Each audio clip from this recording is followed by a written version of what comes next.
Welcome to Venture with Joe and Cody, where we take a deep dive into the minds of leaders and innovators making a real impact today. I'm Joe. And I'm Cody. And we're here to bring you the raw stories, the successes, and the setbacks that these trailblazers have experienced in their journey to where they are today. Every week, we sit down with a new guest who's ready to share their insight and advice on business, entrepreneurship, and making a difference in their community.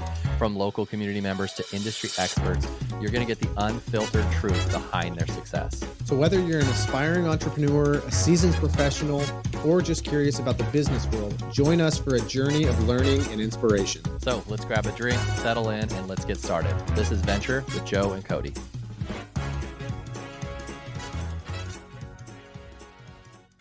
Hey guys, welcome to another episode of Venture with Joe and Cody. I do it every time now. Another episode. I cannot talk. It's your thing. I like it. I'm just going to go slower. Another episode of Venture with Joe and Cody. I am Joe Skipper, owner of Skipper Realty Group. My buddy over here, Cody with Residential Mortgage. How's it going? What's up? I'm doing good. Good, you? Man. Yeah, things going good in your life? Everything fine? Yeah, I think so. I mean, things can always be better, but I also feel like what I would complain about is probably what everybody else would complain about. So I think I'm doing good. Yeah, for sure. Yeah. Well, today I just wanted to jump right in because I found some like top questions that get asked of lenders in real estate, and not necessarily top normal questions. Some are a little funkier and some are a little weird, but they, some are legit and might need to be answered. So I think we should get into that. I think so. There's a lot of them that I think are very normal questions. Yeah, for sure. So I'm just going to get started with one for you. Okay. You want to just go back and forth here? Yeah. Let's do it. All right, let's do it. So can I get a mortgage if I just started my job yesterday? Yes, you can. Okay. Tell me about it. There will be a little asterisk there. Yeah. A lot of it really comes down to how you are paid. If you're salary, if you're hourly, commission, bonus. What lenders are looking for is stability. So if there is consistency with what you have previously been doing to what you're doing now, I mean, the easiest, I would say safest bet is if you are going from whatever type of pay to salary. Salary is beautiful when it comes to calculating income because it doesn't matter. Your hours can vary. It's guaranteed that you're going to make that much money each month. So that is like as simple as it gets. If you went from a standard 40-hour-a-week job when you didn't get overtime or bonus or commission or anything, and then you went into, say, a sales position where you were making just a small base and the majority of your income was commission, then no. We're going to have to qualify you based on what is consistent. So we're going to qualify you on your base income, which, probably is not going to get you what you're looking for. But in general, if your income is stable, even though you've just moved, I mean, honestly, we can close loans, and this isn't just us, but we can close loans where you change jobs, even like post closing, as long as we have all the information. And in that case, we'd have to get like a pay stub after closing just to verify, but we have to really confirm everything with the employer. But yeah, it's more flexible than you would think. Where people tend to get in trouble is reduced hours or changing income to something that's less stable. Yeah, for sure. Yeah, that's important though, because I think that a lot of people will say like, oh well, I got a new position and it's a better position, I get paid more, but it's now based on commission or based on something like you were salary steady at 100K or something like that. Then you're like, well, I'm going to make a 200K, but it's a different format. It's bonuses at the end of the year and things like that. And that is counterintuitive to what I think the average person thinks is that, oh, well, I'm making 200K, I should be fine. It's not a big deal if I change that midway through a loan or right at the pre-approval, but it does make a difference, correct?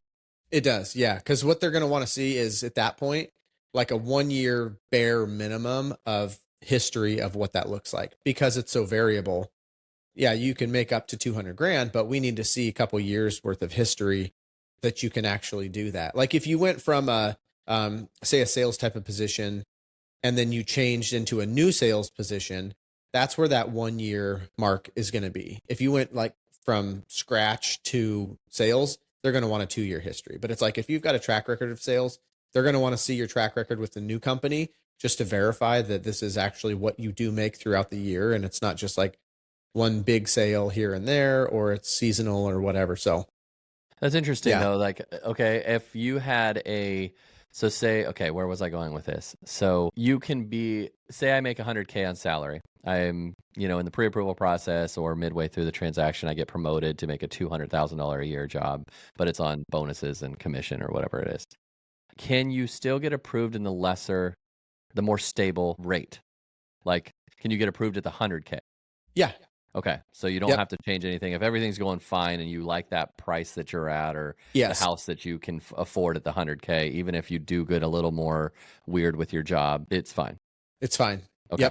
Yep. Okay. And with that type of structure, say it was somebody where they were getting, the hard part is when it comes to the variable income, if we can get the employer to say this number is guaranteed, then we can use it. But they rarely ever want to say it unless it's like, yes, you get a $50,000 bonus each year, regardless of anything. Yeah. We could count that essentially right away because we know that it's guaranteed to happen. But most employers don't want to say that because a lot of bonuses and commission are percentage based or how the company did or how they did. So nobody wants to say the big G word. Yeah, no, that makes sense. Okay. Cool. Yeah. Cool. Yeah. All right. I got one for you here. Will the sellers leave the furniture, the hot tub, and their cat? That's kind of a yes and no. Well, technically it's a no. Like everything affixed to the home has to stay. Things I'm thinking, what are we thinking? Like you can take your curtains, you can take your, but any like shelving or anything like that that's affixed to the house, cabinetry, the bathroom cabinets, those sort of things. The things that you mentioned, what were they? Furniture, hot tub, and a furniture cat. is not affixed. It can go. Hot tub is not technically affixed. People can say that kind of gets a little technical, and the cat obviously goes. Yeah. But can you ask for the cat? It's important yes, you can ask for the world, and that's what I think people don't know. And this is a great question because it can be asked. If you like the furniture, if you like the couch, you can put it in the offer and say we're going to offer you X, and we want your couch, and we want your hot tub, and we want your cat. You can ask for whatever you want. The seller doesn't have to give it. But you can ask for the world. You can ask for the house fully furnished if you want. With a child, you could have their firstborn, and be like, you're gonna ask for that one. Have you ever had somebody ask for an animal? No, not an animal. I wonder if that's asked for like a goat or something, or like a random. It would be interesting because it would be something you bring to the seller, and if the seller's like, yeah, I don't care, keep the cat. Right. We've been wanting to get rid of that stupid thing forever. So yeah, so I guess you could. I always tell the buyers, just ask for anything. Ask for it. All they can say is no. They are required to leave certain things, and that's where you kind of get a little more nitpicky. Like they can't just take their cabinets because they like their cabinets, unless it's included in the sales agreement. So everything has to be in writing in the sales agreement what you can and can't take. Okay. But there are. I would guess. Yeah. I would guess that hot tubs probably get left more often than taken. Yeah. Some people, I have had a couple that are like, we need the hot tub, we want the hot tub, and we want to move it. But yeah, for the most part, they're just kind of assumed that they're in. But again, write it in the contract if you really want it. Write it in the contract because they could take it. And yeah, we've had people you could take the not to get too nerdy about all this stuff, but ranges, everyone assumes a range is in part built of it. In. It's part of it. But if it is movable, if it is just an insert range, you technically can take it. Wow. It's not one that you want to battle with, but as a buyer and as a seller, just be aware there's those weird gray areas where everyone assumes a range is built in, but there are a lot of ranges that you just pull out and you can take with you, just like a washing machine, which you can take with you.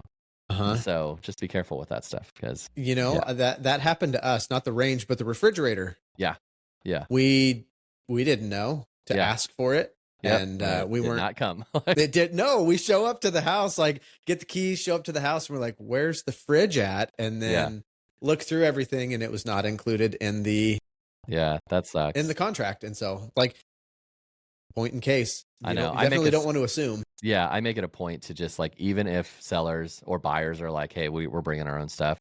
I'm like, do you just want to sell this stuff? Because I'm just going to include it in the contract because it's just there and it's something you can make a few $100 each one, and then it just makes it clear. And I just make it a habit of just putting all kitchen appliances, so that normally works and everybody out. needs a garage fridge. Exactly. Come on. Exactly. Okie doke. Okay, this is a good one. I'm not big into this, but can I use Bitcoin for a down payment? I don't know much about Bitcoin. I know, it can be good, but yeah, I can use it for a down payment. That's that is a yes and no. Okay. What you would have to do is you would have to sell the Bitcoin. Okay. And then it would more than likely have to be seasoned for 2 months, because Bitcoin is still not it's still not recognized from the mortgage side as like an currency. asset. Okay. So I've never ran into this, but my guess would be potentially that they would say, like, if they just saw the transfer or the sale from your Bitcoin account and then it went into your bank account and it said, Bitcoin or whatever it is. Yeah. I don't know how they would react to that. If they would say, well, that is not a verifiable source that we can, but you can sell pretty much anything and use that as down payment. So I don't really know on that one. I know you couldn't just use the actual Bitcoin and say like, hey, I'll give you, this many shares of Bitcoin, which translates to the same amount. It would have to be cashed out. Do you think lenders will go to Bitcoin, like have an option for that? Or do you think it's still too early to tell if they're going to recognize that? To where someone could say, hey, I'll give you X amount of Bitcoin. Yeah. Or a partial thing of Bitcoin to cover this. I don't think they will. And only just because I feel like it would be the same thing, at least in my little uneducated brain, the same thing as like giving stocks for payment. Like, I don't think that there realistically would be or should be an issue if it was like, hey, I'm just going to sell some of my Bitcoin for this. Sure, for sure. Similar to what people do for stocks and retirement stuff. So, but using it as like a cash thing is like, probably going to be. I don't think that they will ever get to that point. Maybe if you get like some private lenders that are, they would take that risk of, what that money could potentially do. But I don't think that it'll get to that level with all the main normal lending outlets. I see. But I see. Good question as it continues to grow. I know. Here you go. Can I plant weed in the backyard right after I buy? Nice. Well, for you weed smokers, then yes, you can. There are rules, though. They're all rules. Rules? Not rural. Rules with rules. So it's just, I'm not going to, I'll give you kind of generic stuff. I'm not going to be your lawyer and tell you what you can and can't do, but Oregon does allow a certain amount of plants total for each household. You obviously have to be 21 and over. The plants have to be out of public view. So there's different rules. There's going to be HOAs that don't allow it. So it's not as easy as buy and just plant your garden of marijuana, but Oregon does allow a certain amount of plants to be grown personally at your house. Okay. Well, now, is that the same? Obviously, that was kind of just a funny one, but is there restrictions for planting a garden anywhere you want in your yard or planting trees? That's all just going to kind of come down to? It'll come to the individual home in the individual neighborhood. Most of those things are limited by an HOA. Then it gets out to if you're more of a rural area or acreage that doesn't have an HOA, then you're kind of limited just by the county or the city's rules of what you can and can't do. So all of it, everyone has a rule for every single house. They just get more strict as you get more into the city and into the HOAs of what you can and can't put in your yard. So okay, yeah, you know that you're out in the boonies, right? You're out in the boonies, yeah. Yeah, we compared to me, cut whatever we want. Yeah, but you've got to follow what county? You have to stay within a county guideline, which is probably pretty loose for the most part. Besides doing anything crazy with big timber, right? Yeah. I don't actually know. I kind of just I'm more of like a do it and wait to get my hands slapped type of person. That's a lot of rural people with acreage are like, I'll just do it and see what happens. Like, the HOA people are the ones that are going to get you in the neighborhoods. That's what's going to hurt you. So. Right. Yeah. Well, it's funny that, this conversation, because I feel like for a lot of people, it's just assumed like once you buy the house, you can kind of do whatever you want with it. But I also get the flip side people too, that are like, I don't know what I can. I've never owned. I don't really know. I had one guy ask me before they were like, it was like a day or two before they closed. They're like, what would happen if we just didn't like the place anymore? What do we do? And I was like, well, I thought that was just kind of like common knowledge, but you realize, well, you'd have to sell it, and it's not just like a give your notice. I want to get out of here. Return, for sure. Yeah, for sure. Okay, well, do lenders care if I get a big Venmo payment from a friend? No, but yes, a lot of these are kind of yes and no's. These are cop outs for you. You just keep saying no and yes, and then I know.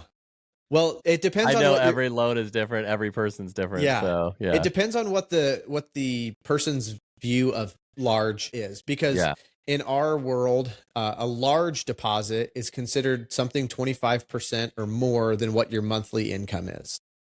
So if Okay. you were getting something that was like, say, 10 grand, they're going to want to know where that came from. You can still use it. We just have to document where it came from. So if it was, the sale of something, we would get like some form of, like, you sold a car, bill of sale, something Yeah. showing that you owned that car. If it was just repayment of something, we would just need to get like we'd need to get something from that individual that says what the repayment was for.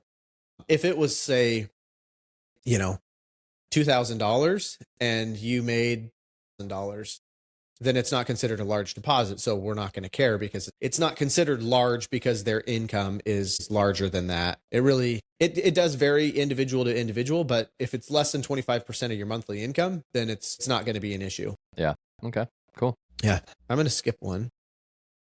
Can I pay for the house in cash, but literally in cash, like in bags? That may be a lender thing. I don't like. That's a great question. Like if they had 100K in a duffel bag.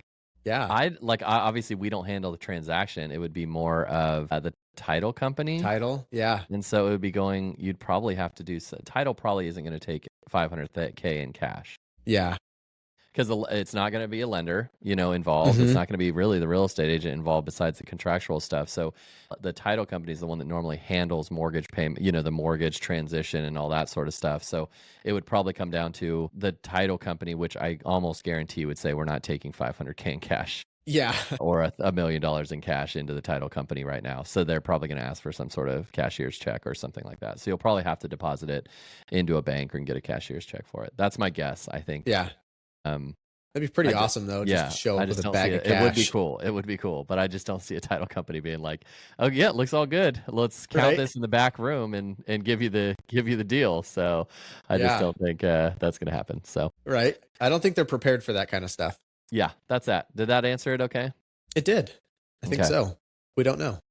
This one, I don't even know. This is almost so dumb. I'm just going to tell you it, and you can just say, "Don't ask that question." Can my dog be a cosigner since I don't have good credit? That's one that I can confirm is a no. Yes. Okay. Okay. Let me see. If I buy a house, do I have to tell you about my student loans? No, you don't have to, but we will find out. Yeah. You guys do a check on that stuff. We do. Yeah. So it'll show up on your credit report unless you just took out a student loan the day before we talked and we pulled credit and it doesn't show on there. Usually when something new pops up on your credit, there is an alert that we get that would show up. So you're always best to just explain everything to the loan officer because the last thing you want is to show up, a week before closing and then we get pinged with, "Hey, we need to update the credit report because there's this new thing on there." Yeah. So it's never a good idea to withhold the information. I understand why people tend to want to because they know it's probably going to hurt their situation. But yeah, there's not a lot that doesn't get found out throughout all the verifications and credit checks and everything that happens. Like we have to get so much documentation that it's really hard to find or to hide something. Yeah. Especially like formal debt. It's like, it's all on record. It's all, maybe if you owe a bookie, maybe. Yeah, no, that wouldn't get found out. Wouldn't get found out. If you owed a bookie, there are if ways you had you can hide something. Yeah, if you had a private note with someone that was not ever filed. Yeah. We wouldn't know about that. But for the most part, your student loans are getting flagged right away. Right. Don't try to hide that. Right. Yeah. Okay. So here we go. Do I really need to mow the lawn before I list, or will buyers just see the potential? No, buyers do not see potential in a trashy lawn. No? Like that's another can dog be my credit? It's like on my cosigner. Yeah. It's not a dumb question, but it's like you have to show your house, especially in this market, in its best way. So I like the idea of like, hey, there's potential here, but that limits your pool of buyers to people that want to see potential versus want to see a home they want to live in. So yeah, I would imagine that's probably for the people that their house is just a wreck and they're like, do I really need to do all this stuff? Sometimes you just have to price it that way. But it's funny because the house Christina and I live in, we went to a bunch of new homes, new construction homes, nicer homes all through the day. And the last home we came on was the home we ended up living in. The for sale sign was hanging down. like almost fallen over because it'd been on the market forever. The house did not look good. It was trash. It had been a rental with college kids in it, and so there was curtains hanging off, the curtains not even hanging straight, dirty carpets, whatever. And Christine and I were like, "Yep, we see the potential. This is the one." Like we saw we had seen beautiful homes, and we walked in this one. We're like, "This is it. This is the one." So you can find buyers like that, but we were rare. Like sure, we're more rare than most. So yeah. I don't think there's a lot of people that actually want to take on the project. Of that. I think it's just like, that's too much. Moving's already a lot. Let's for sure move on. Okay, I'm going to give you another one here since that one was kind of here's a good one. You probably might run into this one frequently right now. Will the seller be mad if I lowball by K on my offer? Yeah, there's always the risk the seller will be mad. But I would say now more than ever is make an offer. I think when times were super good for sellers, they would be super mad and be insulted and they'd move on. 200K is a lot of a drop depending on the price of the home. You know, like a $500,000 home, you're going 200K under is insulting. A $2 million home with 200K, a lower, been on the market a long time, maybe not as insulting. I don't think it's not a bad question. I'm not afraid as a buyer's agent to lowball and just see. And it's up to your agent to kind of articulate why you're doing that and articulate your motives and things like that. And that kind of helps quell some of the, I think, drama that comes with it than an agent that just sends in an offer with no explanation of why they're offering what they're offering. So we like to explain why and, their thoughts on the home and what they, that sort of stuff to kind of calm any freakouts from that. Sure.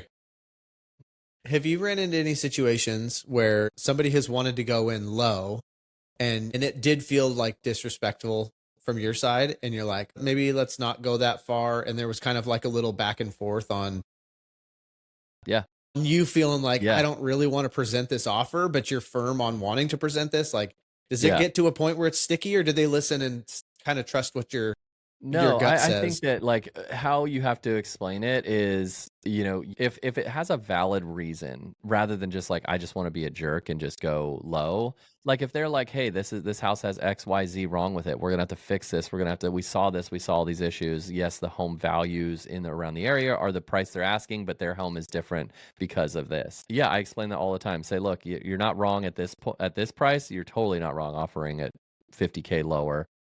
100K might be a little insulting. I'm happy to do it if you want to do it.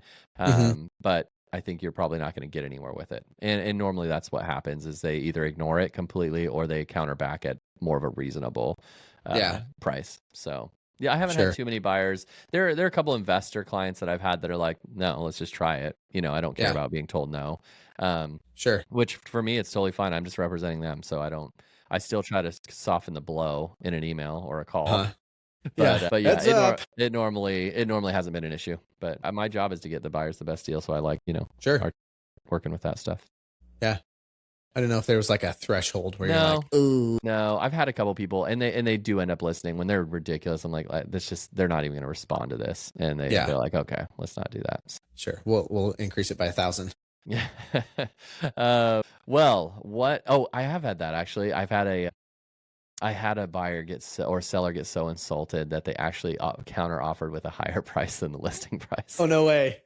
It was awesome. Because it was insulting, and it was a hot time in the market for sellers. And so it was like kind of a slap to the face of like, not only are we going to say no, we're going to offer more. Like we're charging you more now. So it didn't work out, but it was still awesome. So. Oh, that's great. Okay. What if I apply for a credit card during escrow, which to anyone who doesn't know escrow, it's when you're under contract with a home. Will it really matter? Again, yes and no. It depends. If your credit is good, it's probably not going to make much of a difference. We're going to get notified of that. So regardless, we're going to find out. It's really just going to depend on what your credit is and did you max that thing out right away? Because the main problem that ends up happening is your credit's going to get dinged a few points by opening up a new account. But again, if your credit's good, then it's not going to really make much of a difference for you. And if you just opened it up and you haven't used it, no harm, no foul. But the worst case scenario would be you don't have great credit. So now it drops you a little bit. Below that. A little bit means a lot when you're teetering on qualifying and not qualifying. And if you max it out or fill that thing up 75% of the way, now your debt to income, like now your credit's going to be even worse because your balance is that much higher. So now your credit scores went down more and your debt to income just went up because now we have to count that additional debt. So if you're in a good shape and you just open up a card because you wanted to or you didn't think about it, it's probably not going to affect you at all. But there are those worst case scenarios where that does happen. I haven't had that happen, but I did work with a client who had that happen with the lender that she was working with prior to talking to me, where it was like the 11th hour and she got a new card and used it and more or less maxed it out, and it totally jacked her up. It's new construction and she couldn't buy the house because it just it dropped her credit like 40 points, and she was already kind of on that lower level, and it was a whole mess. Like, she was a wreck over it. But yeah, well, I think that's the biggest thing too, is that it may not hurt you, but it flags it in your system. It's not like, oh, they have good credit, Cody just ignores it. Doesn't it like ping to like, now it has to kind of, underwriters have to look at it or things like that. Like it's not something you want to do. Like, even if you have great credit, it's just not, it's an unnecessary stress that you have to go through, and that the lender may have to stall close depending on how long it takes to get back into this. And it just, it's not recommended. It's no bueno. And the worst part too is we get the notification from the underwriter. So it's already been seen by the underwriter that there is this new trade line that's on there. And then it's up to us to go out and make sure we get that on there. So it's not as if even it can be like, well, maybe they won't notice. The underwriter that's working on your file is the one who gets notified. And it can really stall things. At the very least, it could stall things that you want to close on a certain time, and you did this a week before close. Even if you have great credit and nothing's a big deal, it could stall closing, to make everything work right. So don't do it. Yes, don't do it. And that kind of falls back on us as just like walking people through what seems like very basic things. Yeah. It's just those reminders of, hey, don't do this, don't do that. For sure. We don't get notified when you're buying things. Like if you're paying cash or using your debit card or even using your normal credit card, like, we're not as involved as a lot of people think we are, but we are involved in what we need to document. Yeah. Okie doke. All right, what do we got here? Do I have to disclose if my neighbor is a jerk? Did I say that one? No, you don't, unfortunately. Which is always, there's two parts to this. It's so funny because you and I have talked about this before, is a house, you spend the least amount of time with one of the largest purchases you ever are going to make when you buy a house. You go in a house for a half hour. Maybe if you love it, you're in there for an hour. Like, and then you buy it. You're like, I'm going to pay $1 million on this house. I've been in it for 45 minutes. And you spend more time looking at a car, like test driving it, looking around, looking at different colors, looking at different things. And anyways, what gets me is that, again, not only the home, but you don't know your neighbors. You don't know your community. You don't know any, like, you're buying into this huge thing with neighbors that you will never have a clue until you actually live in the home. Sure. But as to a legal thing, no, you don't have to say that your neighbor's a jerk. It's only I forgot what the terminology is. It's like health and safety sort of things, and seller's disclosures will tell you, you have to disclose certain material things and that sort of stuff. But neighbor is a jerk.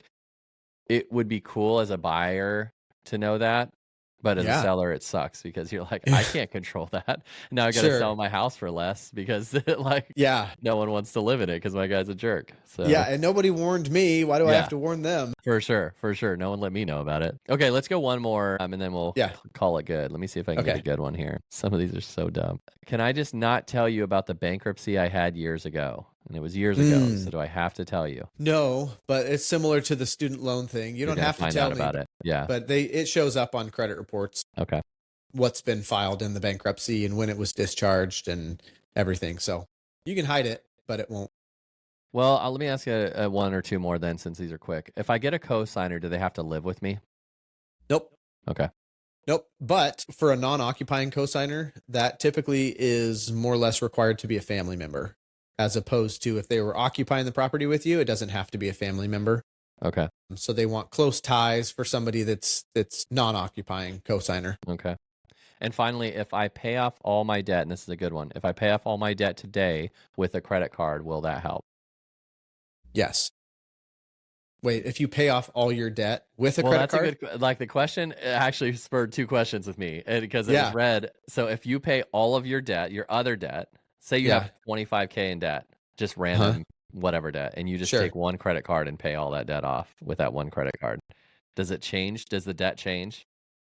Yes, it will. In a good way or a bad way? Yeah, that's the question. So my guess is that it would probably actually help your debt to income potentially, because we have to count whatever the minimum payment is for each of those trade Okay. lines. Okay. So say your credit card payment now is $500 a month because you just threw 25 grand on there. That might be significantly cheaper than what all the other Minimum payments payments were are. for each month for all Okay. those. So yeah, I mean, realistically, if you had that as an option, you're probably going to be better off unless you max out your credit card and then you close out all these accounts. Then your Then you're credit's going to be probably an going to issue. Yeah. take a nosedive. And for anybody that's listening that is credit interested, whenever you close out a card, don't or whenever you pay off a card and you have no intentions of using it anymore, don't close it out. Keep it open, use it periodically. If it's an installment loan like a car loan or something, there's obviously nothing that you can do with that. But if you have the choice of keeping a trade line open, there's a lot of weight that's carried with how long you've had accounts open. Even if you just use it just enough to keep it from going inactive and you've had it for 10 years, keep that thing because that's going to just continue to build your credit. Yeah, I think that's a common misconception is a lot of people like, I got to pay off my credit card debt, and they pay it off and close out their account. And close it out. Yeah. And it's oddly not smart. I get what they're doing, but yeah, I had to learn the hard way too of that same thing. It's like, you have to keep it going. Just cut the credit card up if you have to, but just leave it open. Yeah. Use it for the most minimum things you can just to have it keep reporting every 6 months. For sure. Okay. I'm going to hit you with a couple quick ones here. Cool. If Zillow says my house is worth $1 million, why isn't it? Because Zillow is an algorithm, uses algorithms. They don't use actual people to determine your house price. They gather the data from, say, a suburb, for example, like our community in Meadows and Wilsonville will be a fairly accurate Zillow pull because Zillow is pulling from the data around those 300 homes that have all sold within a certain amount of time.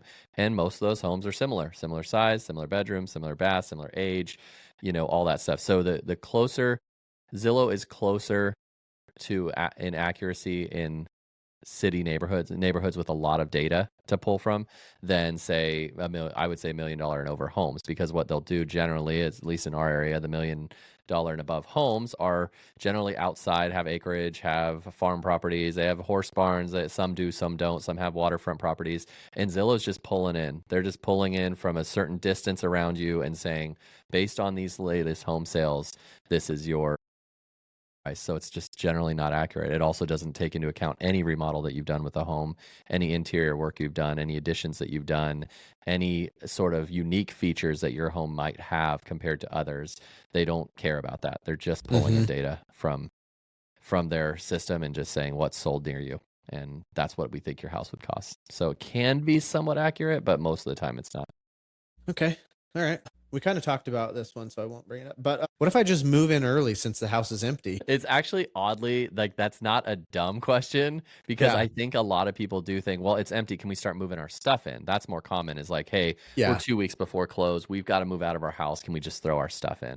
Sure. And the answer is yes, you can, but it has to be in a contract. So most sellers that have moved out and the home is vacant, there's definitely an opportunity to say, hey, can we, it's called an agreement to occupy before close. Basically, it's a rental agreement before you close.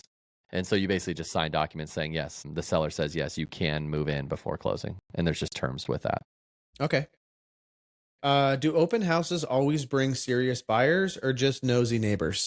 Oh man, both. I have leaned towards, unfortunately for me, I get a lot of the nosy neighbors. Christina gets serious buyers. So I don't know if it's my personality and my bubbly personality that only gets looky-loos. But open houses do serve their purpose. It depends on the season, the time, the weekend, everything. But some agents do really well with active, serious buyers during open houses.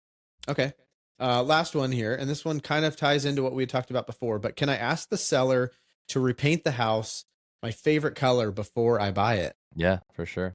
Yeah, you can ask for whatever you want. The seller's most likely going to say no. But in this market, maybe they say, hey, let's split the costs, like raise the price of the house a little bit. Sure. And because if a buyer doesn't have the cash at the end of this close to do a deal, maybe the sellers say, yeah, if you want it done, we'll split it, or maybe raise the cost of the house by $10K.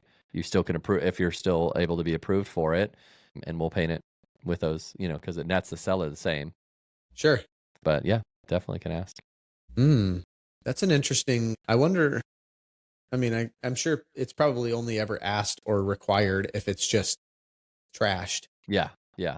But it's an Like an interesting, aesthetic thing would be odd for a yeah, seller. Having said that, I know sellers that would be like, okay, let's see if we can work it out. yeah. Like, Let's you make a know, deal here. yeah. So I just don't Yeah, see why you wouldn't ask.